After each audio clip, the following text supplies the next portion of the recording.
नमस्कार एस्पिरेंट्स। आज हम इंडिया की 11 फंडामेंटल ड्यूटीज को याद करने के लिए एक जबरदस्त मास्टर कोड को डीकोड करने वाले हैं।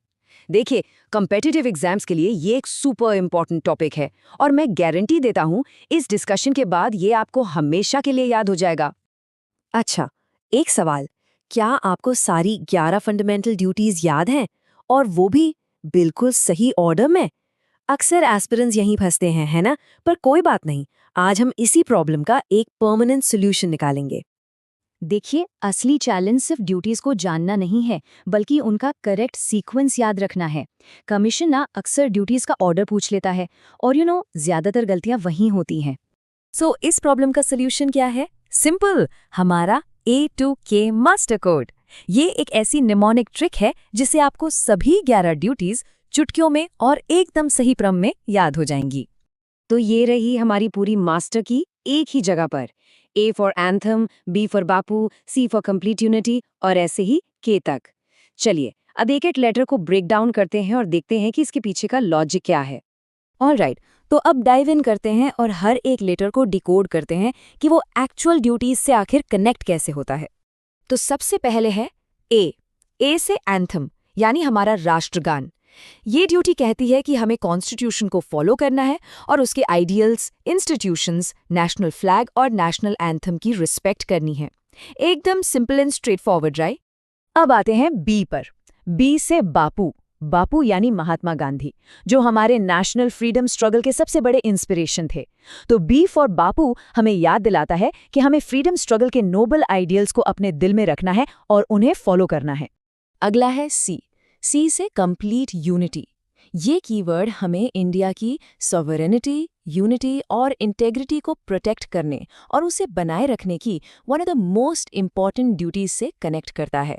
डी से डिफेंस। ये तो सेल्फ एक्सप्लेनेटरी है। इसका सीधा सा मतलब है देश की रक्षा करना और जब भी बुलाया जाए नेशनल सर्विस के लिए हमेशा तैयार रहना। अब आता है ई। ई फॉर इक्वालिटी, यानी समानता। पर रुकिए, इसके अंदर ना दो बहुत इंपॉर्टेंट आइडियाज छिपे हैं।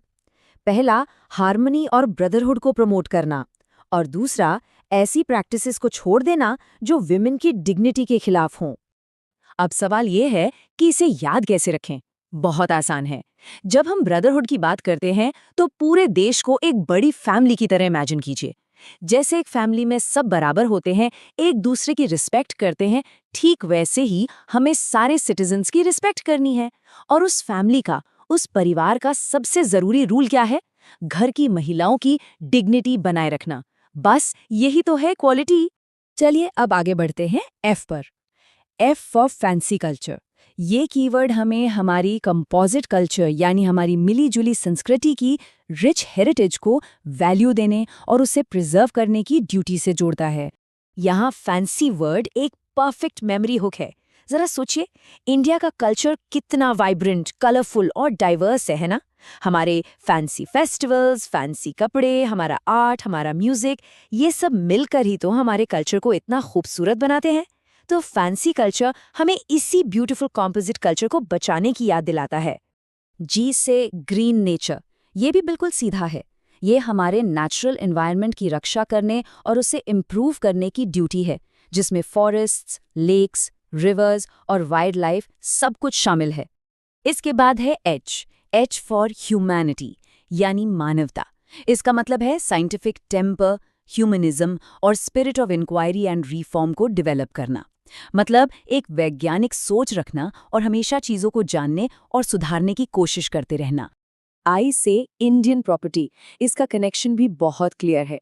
ये ड्यूटी है पब्लिक प्रॉपर्टी को सेफगार्ड करने की, यानी सरकारी संपत्ति को नुकसान ना पहुंचाने की और हिंसा से दूर रहने की। अब 10वीं ड्यूटी, जे से जॉइंट एक्टिविटी।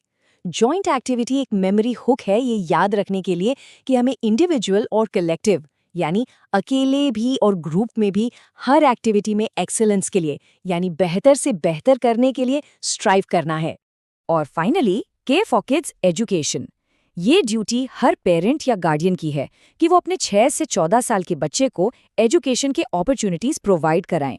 और हाँ, इस ड्यूटी की एक खास हिस्ट्री भी है जो हम आगे देखेंगे। ओके, अब जरा इसके हिस्ट्री में चलते हैं। ये जानना बहुत ज़रूरी है कि ये ड्यूटीज़ हमारे ओरिजिनल कॉन्स्टिट्यूशन का हिस्सा नहीं थीं। एक्चुअली ये टाइम के साथ ऐड हुई हैं। जब 1950 में हमारा कॉन्स्टिट्यूशन बना तो उसमें 0 फंडामेंटल ड्यूटीज़ थीं। फिर 1976 में 42nd अमेंडमेंट के थ्रू पहली 10 ड्यूटीज़ ऐड की गईं और उसके काफ़ी बाद 2002 में 86th अमेंडमेंट से 11th ड्यूटी यानी किड्स एजुकेशन को जोड़ा गया। चलिए, अब इस पूरे कोड को दिमाग में लॉक करने के लिए एक क्विक फाइनल रिकैप करते हैं। मेरे साथ जल्दी से रिपीट कीजिए। ए से एंथम, बी से बापू, सी से कंप्लीट यूनिटी, डी से डिफेंस, ई से इक्वालिटी, एफ से फैंसी कल्चर, जी से ग्रीन नेचर, एच से ह्यूमैनिटी, आई से इंडियन प्रॉपर्टी, जे से जॉइंट एक्टिविटी एंड के से किड्स एजुकेशन। तो इस एक मास्टर कोड के साथ अब ये टॉपिक पूरी तरह से आपकी मुट्ठी में है। अब एग्जाम में इससे जुड़ा कोई भी सवाल गलत नहीं होना चाहिए। और जाते जाते एक सवाल, सिर्फ रटने या मेमोराइज करने के अलावा ये ड्यूटीज एक्टिवली एक बेहतर सोसाइटी बनाने में कैसे हेल्प कर सकती हैं? इस सवाल पर सोचिएगा ज़रूर।